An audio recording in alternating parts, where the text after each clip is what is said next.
I've only taught like just 1 week of it. We didn't teach on the week of MOK because there was a TA that was teaching that had lab sections on that Monday, so it was just gonna disrupt all the lab times and just mess up everything. And then this week, we had the snow, and so it's like, all right, week 2 starts next week for us. Yeah, we're the same day with agriculture.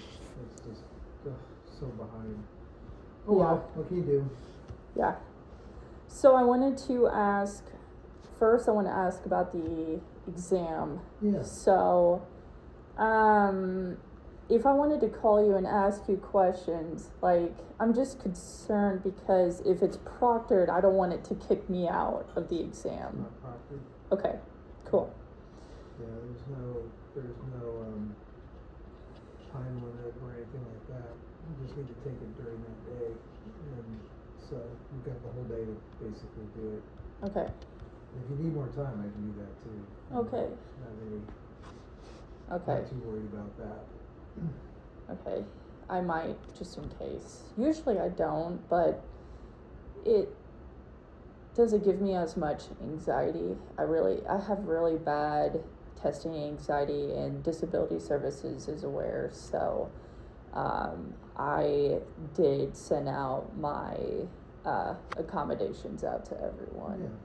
Yeah. So we'll work on it. I'm not at all worried about any of that stuff, so Okay. just whatever you need to do to take your time and get you through.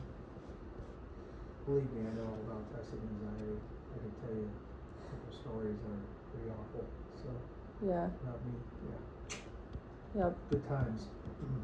Yeah, it's awful. It feels like, at least for me, it feels like a life or death situation. I don't know why. I don't know if it's an ADHD thing or what, but it always feels like that way for me. Even though it's not the end of the world, I but have the same problem, like it just feels that way all the time. when you take the iFook stuff and you have to do the training and then they ask the questions at the end, I freak out about it. I'm like, I gotta be perfect on it. Yep. And I don't. And it's just so weird. I'm like, why am I even stressing out about this? But so the point is, you never get over it. Good enough. Good times. Yeah. Well, so what I've been doing for the past couple of weeks, for one, I've been trying to do trainings. I've been trying to get caught up on the trainings, get that behind me. Yeah. That way I can take the animal physical exam with the Student Health Center. Yeah. Which I still have like 3 modules left, but there's like multiple sections in each one. Yeah. So I'm not sure when that will be done. Second thing, finally got caught up on my lectures. I'm still learning the whole, it's like an AI note-taking software program that Carbondale does. It's I think it's Genio. I don't know. Okay. Haven't really used that yet, so I've just mainly been recording on my phone and been taking notes, but it takes me a while because I have to go back and recall or like try to understand what you're saying in the video, because sometimes the sound quality isn't the best. Yeah.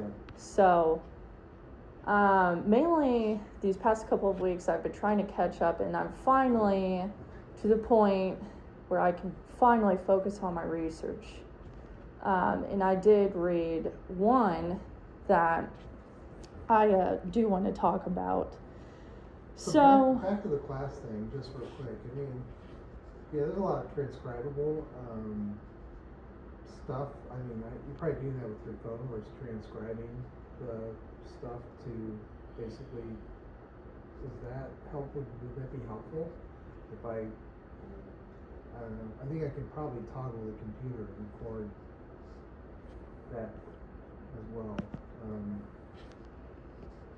okay. Something to think about.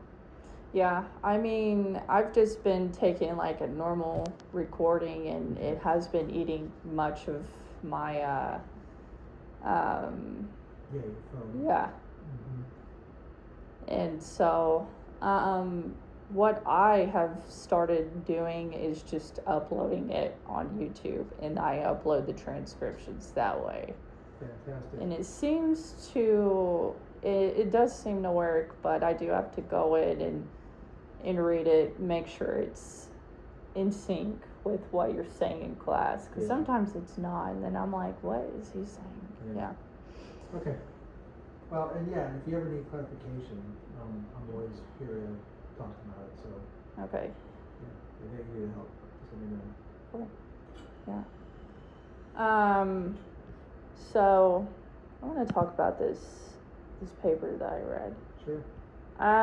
So last night I read this article. It's called Linking Silver Carp Habitat Selection to Flow in Phytoplankton in the Mississippi River.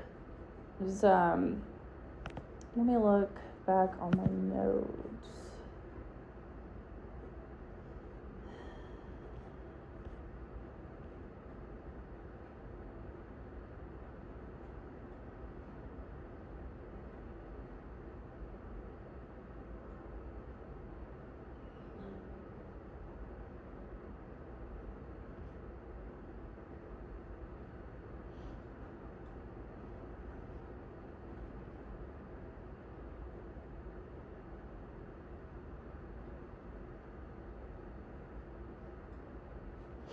So in this paper, it mentions about high and low flow. So perhaps, these silver carp, when it's low flow, is it possible that there may be more phytoplankton available versus when there is like high flow occurring?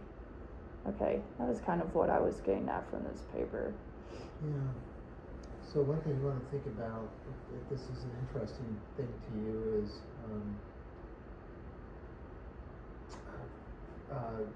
so really we don't know much about carp feeding behavior. Mm-hmm. So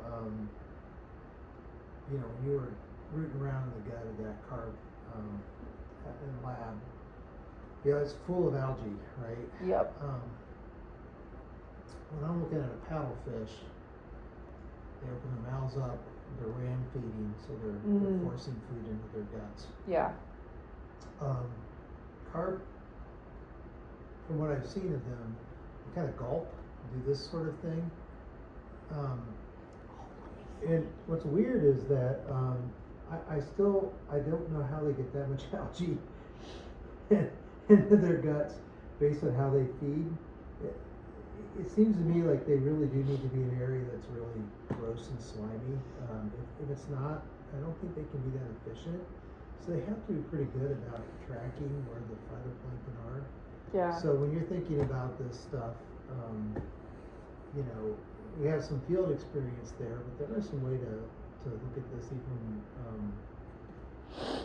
either experimentally, looking at actual fish foraging in an aquarium, or doing it like in the ponds. We did an experiment with Allison Coulter and some folks to manipulate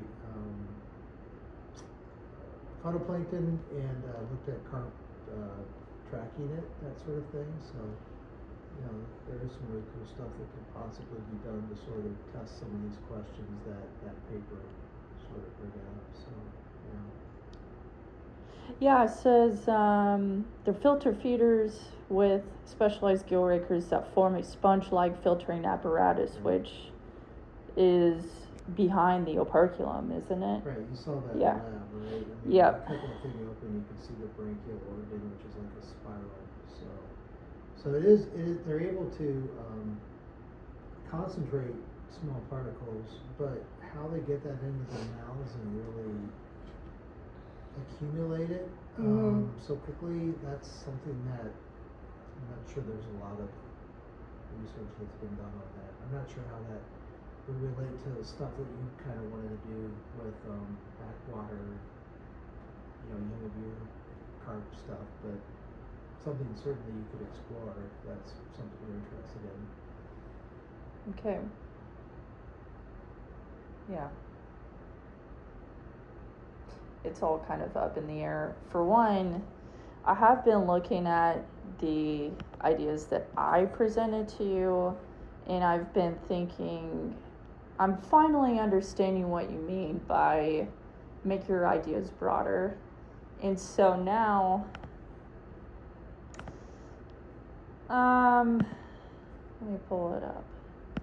So like this first idea, I think this, like where I mentioned diet overlap across habitats, comparing what carp and native fish eat in main channels versus backwater during high and low flow. Obviously, we need to make that broader. So I think I'm going to use that and go at it with, slight different angles for each chapter. But I'm just now like, okay, I understand what I have to do. It just may take me a little time before I can get you the outline. Yeah. Well, you have really, you don't need to get anything to me in terms of an actual proposal done, probably until like the end of summer. Okay. So you've got plenty of time. So don't freak yourself out. Your big deal right now is read the literature, sort of read all the theses and papers that have come out pretty recently here. Talk with the other students about what they're doing. Okay. Sort of put yourself into a bigger perspective. And then we can keep working out what you want with your chapters and how you want that to fit. But don't expect to have all that sort of worked out right now. So okay. But, what you're doing, and that's really good, is as you go through the papers, what you're looking for are the if there's something that we just kind of in the discussion section that we're speculating about, like we think carp are able to track phytoplankton in the field. We really don't know the mechanism behind that. Could it be due, which this was a question that I was concerned about. Right now I'm really interested in the juvenile carp. We don't know where they're at. Yeah. So I'm wondering if perhaps they move more, like if they're more nocturnal than during the day. Has there been any kind of research on that? No, the only research that I know of that it's actually our lab that did it. We this was like when you were still a kid. We did work in the Lower Illinois River where we're looking at movement of carp on a daily basis into a backwater called Swan Lake, and we had a series of nets that were to capture the carp going in or out. We also, that was when acoustic telemetry was just starting, but we tracked them moving back and forth. Mm-hmm. And so we had diel movement data for adult carp, but and they do move at night too, but for juveniles and younger carp, honestly, I don't know that much about whether they're more active, whether they aggregate, whether they spread out. That's stuff you could test if we could actually get carp that big, that's the hard part, is getting little carp to work with. But you could test that in ponds, for example.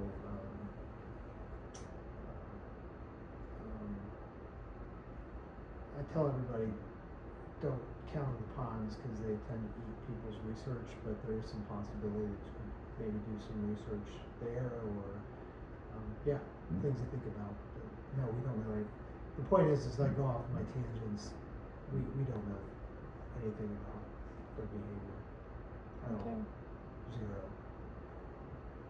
Talk to Dr. Whitledge because he's doing like the otolith stuff, and I asked him because the otoliths, they track down like their life histories, the various fishes, their diet, such. And so my question was,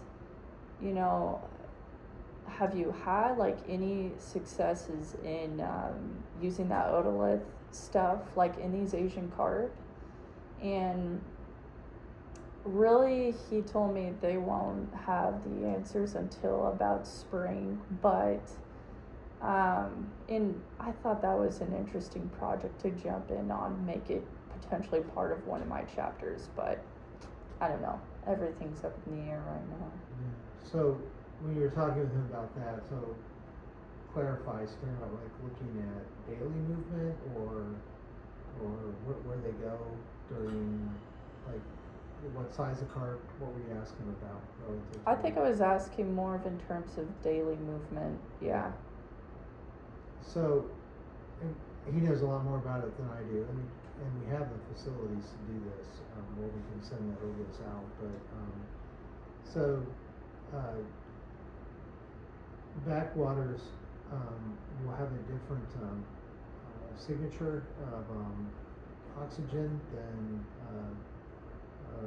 the main channel because of evaporation. So is that what he was talking about? Was sort of looking at the ratios of heavy to light oxygen in backwater? He did versus, mention that, yes. Yeah, so that would be a way that you could potentially track daily movement of these things if they are moving into areas that evaporate faster than others, and that can get picked up in the signature. So that would be a cool project. Mm-hmm. Yeah. Yep. I talked to Katie about the drone stuff. I was told that I was going to be by myself on a farm. Yeah. And that it would take place at like night, and I kind of backed off. It was a great idea at first. You know, the drone stuff was really interesting and I was excited, but then when I was told that I would be by myself on a farm, I was like, I don't know if I can do that. Yeah, it's just more of a safety concern thing more than anything. Yeah, well, we'll see. So we're looking for multiple people to do it, so it could be that we have teams of people going out instead of just one person by themselves. Yeah. We have money for one person to hire on the project, and then we're looking for 2 interns. Mm-hmm. So it's possible that we'll have teams going out rather than in the past where we had just one person who's basically never sleeping when they're out there at night. So that said, if you're interested in drone stuff, again, we don't want you to go, off on 700 tangents, but if you can think about how you would want to use remote monitoring with, if you're doing any kind of backwater stuff, there is some possibility that we could still get you trained up and learn how to do that stuff. But I don't want you to just think of all these as tools that you might be able to use to answer your questions, but don't get stuck on technology. So. Okay. So yeah, so no worries. Honestly, if you have any issues, one, safety is a big deal, but you'd probably be better off spending the summer doing some field work and getting more experience. That's what I thought too. So. Yep. I thought the same. Yeah. So. I was kind of jumping ahead of myself in that. I was like, wait a minute. It's cool. Yeah. But yeah, I wouldn't get too caught up on that unless you're going to try to incorporate that into your research. Mm-hmm. Okay. Yeah. Other comments or thoughts about the manuscript that you're reading or the paper or anything for that matter?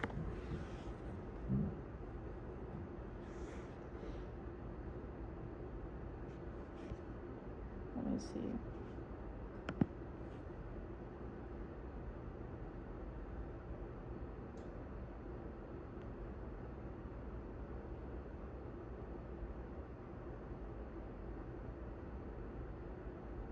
I think the conversation, we talked about this in aquaculture, how, raising terrestrial animals, it takes longer for them to multiply versus fish. I just wonder if over time, because a lot of,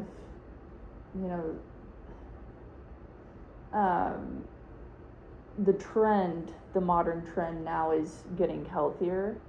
And so I wonder if over time, like fish maybe the primary, will overcome eating chicken over time. I don't know, I'm curious. Yeah, well, we'll talk about that in aquaculture a fair amount, but, you know, so much of our choices, this is, I don't wanna be cynical and try not to be political, but Yeah. so many of our choices that we make as consumers in the US are not driven by our own personal choices, they're made by,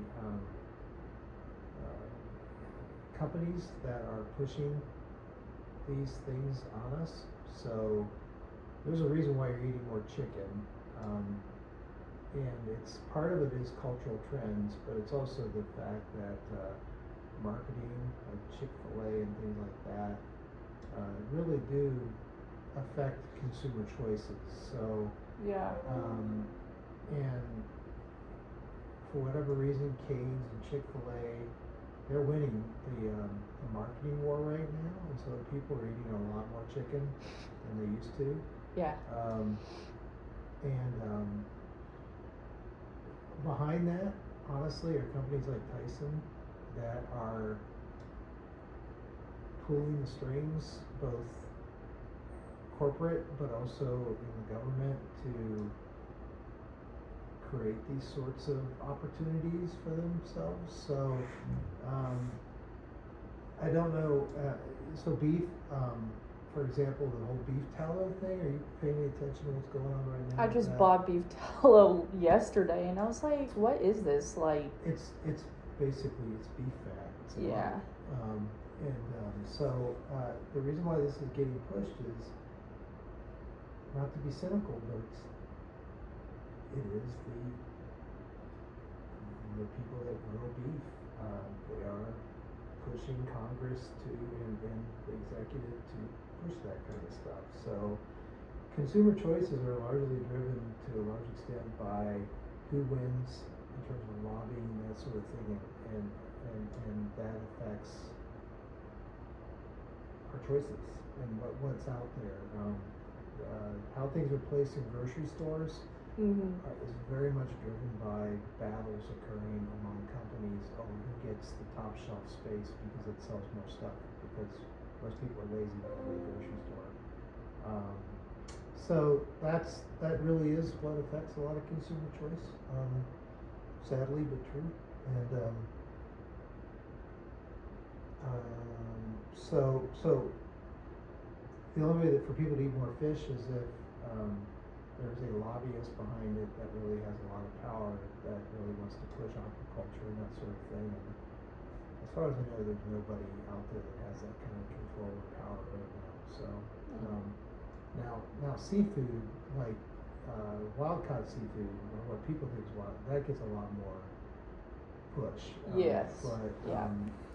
yeah, it's very hard to market stuff and win that battle.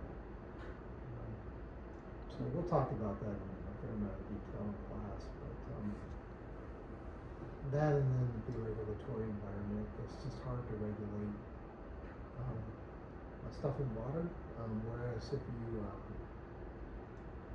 raise a lot of chickens or pigs or cattle and you have a feedlot, and you've got all this poop basically rolling into the watershed, there are ways for them to finagle very easily the regulatory environment in ways that people that run aquaculture cannot do.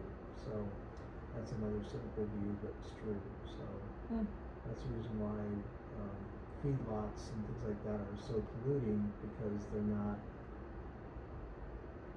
as they have ways of money to basically move the levers of power within the policy environment. So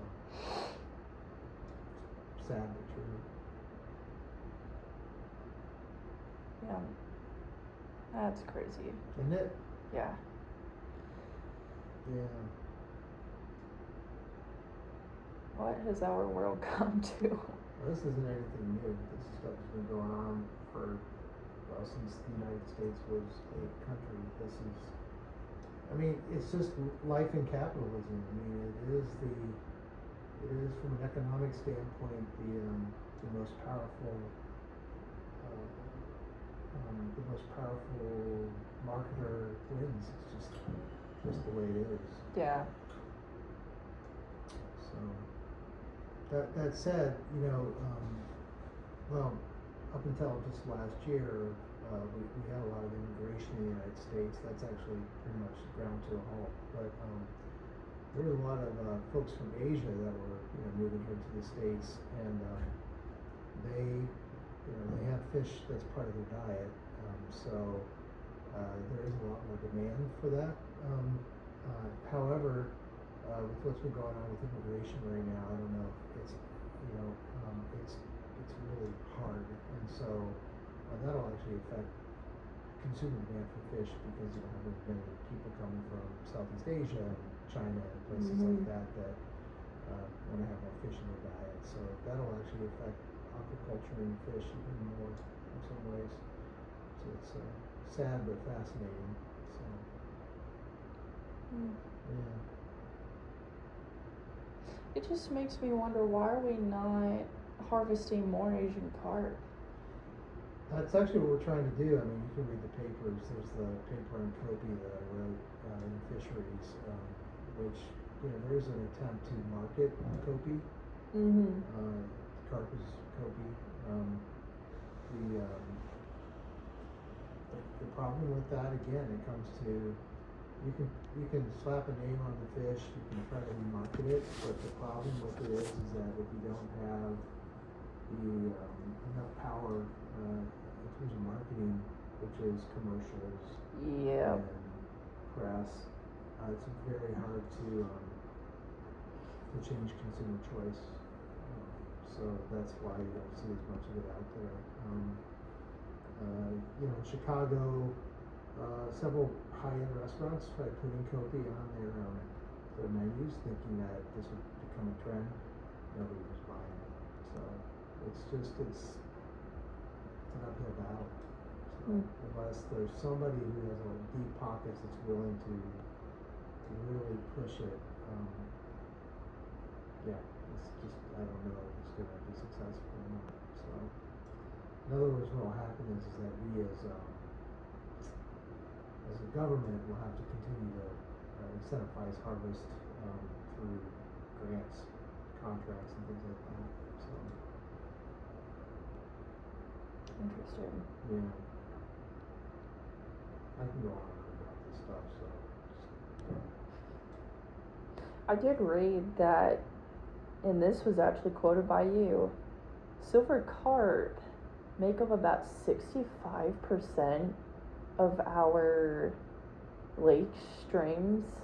That is absurd. Like, yeah, I thought that was just crazy. yeah, there's a lot of carp out there. 65%, that's a high percentage. Yeah, maybe more in some places. Yeah, there's a lot of carp. That said, they haven't really made any other fish go away. It's just I mean, they're eating stuff that other fish don't eat, right? So you need phytoplankton, and there's plenty of it. So they're intercepting that. And it's really what's fueling it. So that's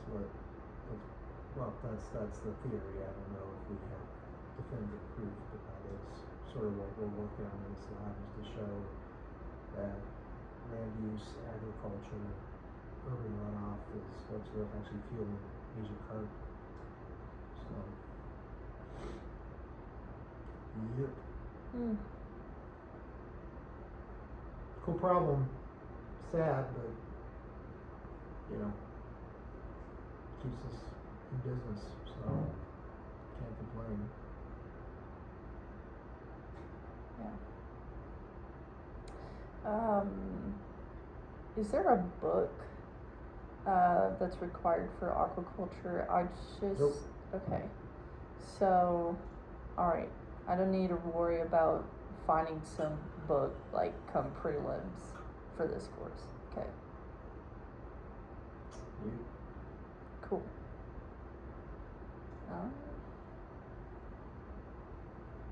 I think that's it. Cool. Alright, well, let's keep it posted. Yep.